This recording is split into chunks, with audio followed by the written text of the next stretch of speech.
The man of God who said, God's work done in God's ways will never lack God's provision. He also said once, we have 87 cents and all the promise of God. The man Hudson Taylor, an English missionary to China who served for 50 odd years, founded China Inland Missions, which at his death included 205 mission stations with over 800 missionaries and 125,000 Chinese Christians. In that 35,000 were his own converts, and that he baptized around 50,000 people. What a life. His birth. Hudson Taylor was born in a Christian home. His father was a chemist. He was a local Methodist preacher who himself was fascinated by China. And Hudson Taylor was dedicated to send to China even before he was born. His conversion is an amazing story. At the age of 17, he went to his father's library and read a gospel tract that it is finished. The question was, what was finished? The answer to that question led him to the Lord. The promise that he would go to China. Hudson prepared himself immediately by open air meeting, exchanging, lying on hard mattresses, distributing tracts, and he also took a gospel of Luke in Mandarin dialect to study Chinese language. He borrowed a book on China from a minister and began to study Greek, Hebrew, and Latin. He prepared for the mission. Age of 21, he went to China.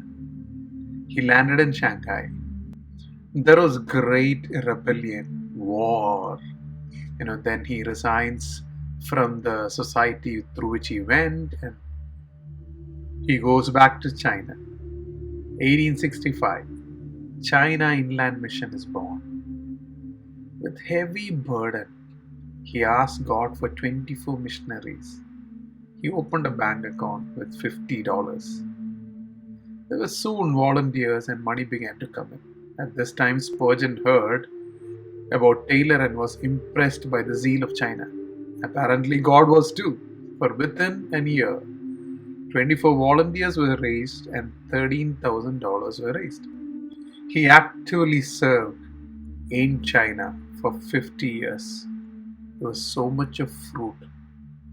At the age of 73, Feb 15th, 1905, he traveled back to China, and June 3rd, he died in China. I'd like to share 4 life snippets from his life. One about a cook and a rice. God taught him, and he was a man. Before going from England to China, he said, to move man through God by prayer alone. One of the opportunity was that when he was serving in a hospital, the cook said the rice is over. They prayed. By the time the rice was over, $250 came from England. Everybody rejoiced. He worked as an assistant to Dr. Hardy. His salary was overdue and the money required for the rent. Dr. Hardy discovered the fact and regretted, saying that I asked you to remind, but unfortunately I paid the money into the bank. Hudson Taylor never reminded. But that day at 10 at the night, a wealthy client called to pay his bill instead of check and offered notes. Thus the rent was paid. Hudson was encouraged to fully trust the banker, who was also his heavenly father. Number 3, he was a very keen Bible student and was unique, holding firmly to the inspiration of the scripture, putting them to daily test in his life and work. He became most helpful and remarkable preacher. His Bible reading was greatly appreciated at various conventions across Europe and North America. This was quoted about Hudson Taylor by a great man, a man full of the Holy Ghost and of faith, of entire surrender to God and His call, of great self-denial, heartfelt compassion, rare power in prayer, marvelous organizing faculty, energetic initiative, infallible perseverance, and of astonishing influence with men, and childlike humility. An old saint once they asked, "What do you think of Taylor? Was he genius? What was his ability? Exceptional talent? Was he a skilled doctor? He was an eminent leader or a speaker?" The answer was no. I always felt he was just an average man, but he was no ordinary man because God was with him. Four lessons what we can learn from his life. He had tremendous clarity on his call. He was totally committed to it.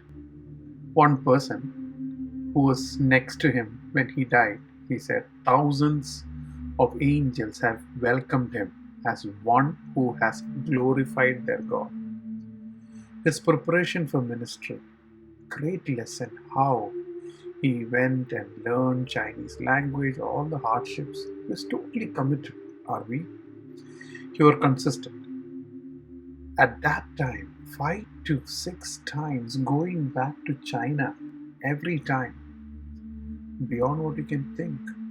And once when he was going regarding consistency, he was in Australia and there was like a lot of riots going on, and he was so burdened and he said this statement: I cannot read, I cannot think, I cannot even pray, but I can trust.